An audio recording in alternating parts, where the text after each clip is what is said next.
جی السلام علیکم، doctor Samra Amin Chaudhry from Lahore. کیسے ہیں آپ لوگ؟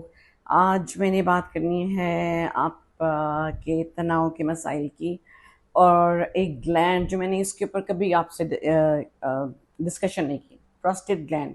یہ مردوں کے اندر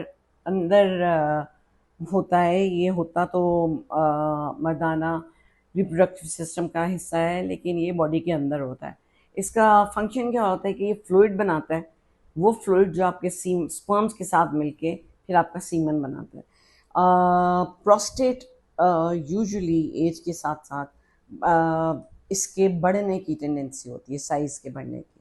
اب اس کے درمیان سے آپ کی یورین کی نالی بھی گزر رہی ہوتی ہے، اور اس میں آپ کا فلوئڈ جو بنتا ہے وہ بھی اسی میں سے گزر رہا ہوتا ہے.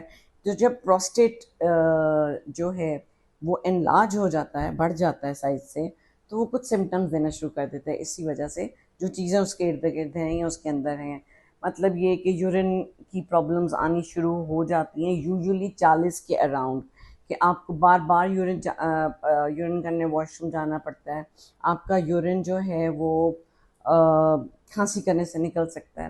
آپ اپنے یورین کو روک نہیں سکتے زیادہ دیر تک، اور یورین ختم ہونے کے بعد بھی آپ کو بیٹھے رہنا پڑتا ہے for the drops to come. ٹھیک ہو گیا. اور اگر اس کی انفیکشن ہو جائے یورین کی، تو اس میں یا پروسٹیٹ کی، تو پھر یہ ہے کہ آپ کو پین بھی ہوتی ہے اور جلن بھی ہوتی ہے. ٹھیک ہے. اور کئی دفعہ اگر پروسٹیٹ بہت زیادہ بڑھ جائے تو پھر جو ہے یورین ریٹینشن بھی اس کا ایک کمپلیکیشن ہو سکتی ہے. تو جو میں بات کر رہی تھی کہ اگر اپنے فیلڈ سے کہ کئی دفعہ اگر تناؤ کا مسئلہ آ رہا ہے 40 سے اوپر، اور آپ لوگوں کو یا ساتھ ہی یورین کے سمٹمز بھی آ رہے ہیں، تو اپنے پروسٹیٹ کو مائنڈ میں رکھیں. ٹھیک ہے. پروسٹیٹ کو کہ بھئی پروسٹیٹ تو بڑا نہیں ہو گیا، سرجن جو ہے وہ اس کو چیک کرتا ہے اور بتا دیتے ہیں آپ کو ایک آدھ ہارمون بھی ہے جو کہ ٹیسٹ کروانا پڑتا ہے. تو اس کا تناؤ کے ساتھ تعلق کیسے ہے؟ یہ جب بڑھتا ہے تو جو آپ کی نروز ہوتی ہیں پروسٹیٹ گلینڈ کے اوپر، جن کا تعلق آپ کے تناؤ کے مسئلے سے ہے، وہ نروز جو ہیں وہ کھچ کے تو کھچاؤ پیدا ہوتا ہے اور وہ فنکشن کرنا بند کر دیتی ہیں. تو آپ کو اس سے تناؤ کا مسئلہ بھی محسوس ہو سکتا ہے. ٹھیک ہو گیا. اور سملرلی یہ جو آپ کی بلڈ فلو ہے، وہ بھی جب پروسٹیٹ پھولتا ہے تو پھر وہ بلڈ فلو بھی کم ہونا شروع ہو جاتا ہے. ٹھیک ہے. وہ آپ کا جو ہے تناؤ اس میں بھی افیکٹ ہونا شروع ہو جاتا ہے. اور پلس یہ جو سیمن بنتا ہے، جو فلوئڈ بنتا ہے، اگر وہ بلاک ہو جائے یا اندر کی نالی بلاک ہو جائے پروسٹیٹ کے اندر کی، تو پھر سیمن بھی پراپر نہیں بن سکتا اور بانجھپن کے مسئلے آ سکتے ہیں.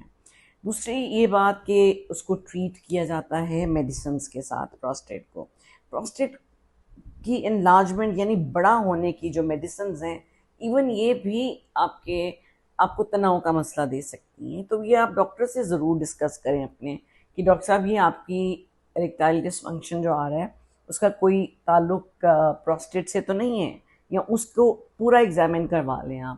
یہ زیادہ بہتر ہوگا. وہ لوگ جو خاص طور پہ 40 کے قریب ہیں یا 40 سے بڑے ہیں، ان میڈیسنز کو بھی دیکھنا ضروری ہے. اگر کوئی سرجری ہو جائے پروسٹیٹ کی تو بھی تناؤ کا مسئلہ آ سکتا ہے. ٹھیک ہے. کیمو تھراپی ہو جائے اور پروسٹیٹ کی اس کا سائزنگ ڈکریز کرنے کے لیے ٹیومر کا، تو وہ کیمو تھراپی بھی ہارمفل ہوتی ہے.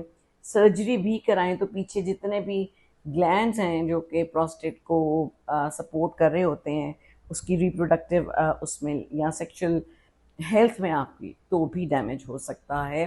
سو یہ ایک ایسا ٹاپک تھا جو ان ٹچ تھا، میں نے سوچا آپ کو بتاؤں. اور مردانہ کمزوری کے معاملے میں پروسٹیٹ ہیلتھ کا بھی خیال رکھنا ضروری ہے کہ وہ نارمل سائز میں ہے یا بڑھ تو نہیں گیا. ٹھیک ہے. چلیں پھر بات ہوتی ہے.